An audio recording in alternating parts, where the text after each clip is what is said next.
বিসমিল্লাহির রহমানির রহিম। বর্তমানে ওষুধ, সুগন্ধি, পানীয় সহ বিভিন্ন জিনিসে সাধারণত অ্যালকোহল মেশানো থাকে। অ্যালকোহল হারাম ও নাপাক হওয়ার বিষয়টি নির্ভর করে তা কিসের তৈরি সেটার উপর।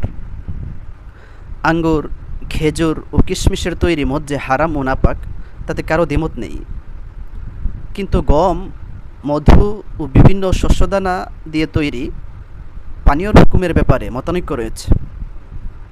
ইমাম আবু হানিফা রহিমাহুল্লাহ এবং ইমাম আবু ইউসুফ রহিমাহুল্লাহর মতে এসবের তৈরি পানীয় থেকে বৈধ উদ্দেশ্যে এতটুকু খাওয়া জায়েজ আছে যতটুকুতে নেশা তৈরি হয় না।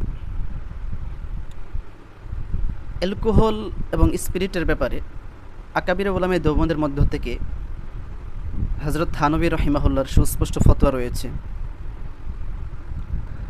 স্পিরিট অ্যালকোহল মিশ্রিত ওষুধের ব্যাপারে হাকিমুল উম্মত মাওলানা আশরাফ আলী থানবী রহিমাহুল্লাহকে প্রশ্ন করা হলে তিনি জবাবে বললেন, স্পিরিট যদি আঙ্গুর, কিশমিশ, তাজা ও পাকা খেজুর থেকে তৈরি না হয় তাহলে অবকাশ রয়েছে, কারণ এতে মতানৈক্য আছে। অন্যথায় ঐকমত্যের কারণে অবকাশ নেই। ভেশতি জেওর, খণ্ড ৯, পৃষ্ঠা ১০২। হিন্দুস্তানের এক সময়ের মুফতি আজম মুফতি কেফায়েতুল্লাহ দেহলভী রহিমাহুল্লাহ এক জিজ্ঞাসার জবাবে বলেছেন, হোমিওপ্যাথিক ওষুধে স্পিরিট বা অন্য নেশাজনক ওষুধ থাকলেও চিকিৎসার জন্য তা ব্যবহার করা জায়েজ। কারণ আঙ্গুর, খেজুরের পানীয় যেটা মদ হয়ে থাকে, এটা ছাড়া অন্যান্য পানীয় নাপাক নয়। নেশাজনক হওয়ার কারণে হারাম তো বটে, কিন্তু নাপাক নয়। তাই এগুলোর যতটুকু পরিমাণ নেশার উৎপাদক না হবে ততটুকু পরিমাণ চিকিৎসার জন্য ব্যবহারের সুযোগ রয়েছে।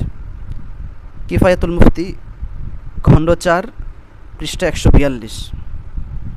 সূত্র ফাতাওয়া দারুল উলুম দেওবন্দ, নতুন এডিশন, খণ্ড ১, পৃষ্ঠা ৪৪২, টিকা ২।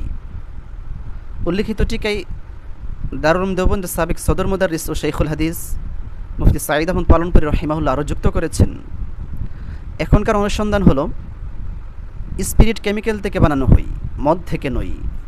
সুতরাং অ্যালকোহল নেশাজনক হলে তা পান করা হারাম, তবে এটি পবিত্র।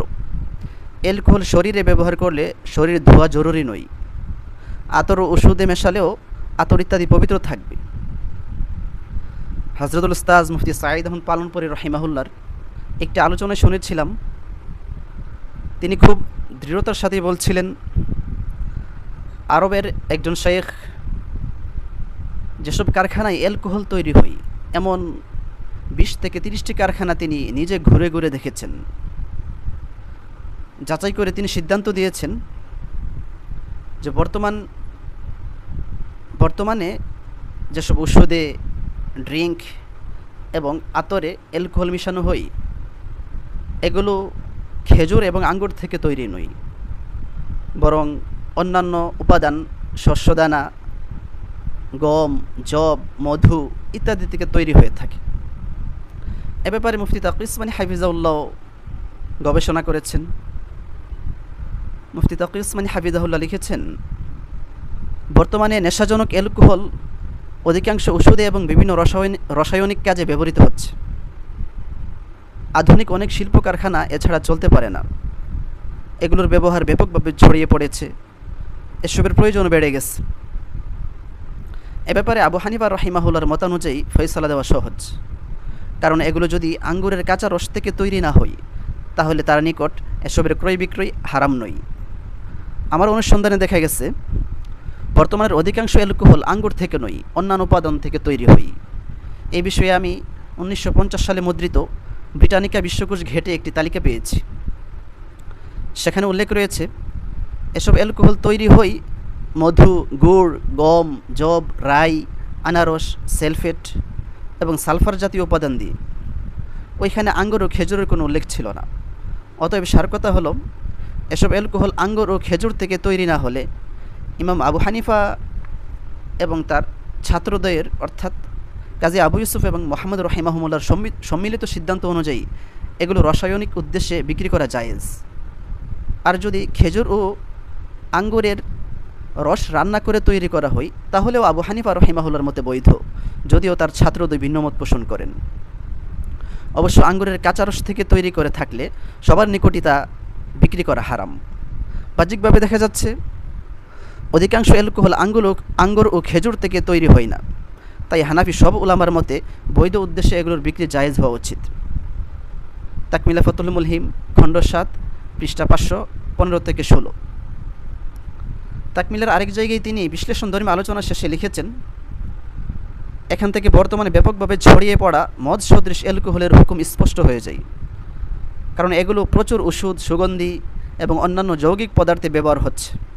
সুতরাং এগুলো যদি আঙ্গুর ও খেজুর থেকে তৈরি হয় তাহলে তো হালাল বা পবিত্র হওয়ার সুযোগ নেই। আর এ দুটি ছাড়া অন্য বস্তু থেকে তৈরি হলে ইমাম আবু হানিফা রাহিমাহুল্লাহর মতানুসারে এসবের বিধান সহজ হয়ে যায়। নেশা উৎপন্ন করার পর্যায়ে না পৌঁছলে চিকিৎসা কিংবা অন্যান্য বৈধ উদ্দেশ্যে এগুলোর ব্যবহার হারাম হবে না, কেননা অ্যালকোহল সাধারণত অন্যান্য উপাদানের সঙ্গে মিশিয়ে ব্যবহৃত হয়। আবু হানিফা রাহিমাহুল্লাহর মতানুযায়ী এগুলোকে নাপাক বলা যায় না। অবশ্য আজকালের ওষুধ, আতর ইত্যাদিতে ব্যবহৃত অধিকাংশ অ্যালকোহল আঙ্গুর ও খেজুরের তৈরি নয়, এগুলো বিভিন্ন শস্য বা গাছের ছাল কিংবা পেট্রোলিয়াম ইত্যাদি থেকে তৈরি হয়। খণ্ড 9 পৃষ্ঠা 506। তো আকাবিরে উলামায়ে দেওবন্দের মতামতগুলো সামনে রাখলে এ বিষয়টি স্পষ্ট হয়ে যায় যে বর্তমানে বিভিন্ন ড্রিঙ্ক, আতর, সুগন্ধি এবং ওষুধে যে অ্যালকোহল মিশ্রিত হয় এগুলো হারাম নয়, এগুলো ব্যবহার করা যাবে এবং কোনো সংশয়ে পড়ার দরকার নেই।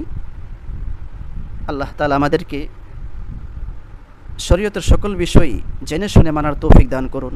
ওয়া আখিরু দাওয়ানা আলহামদুলিল্লাহি রাব্বিল আলামিন।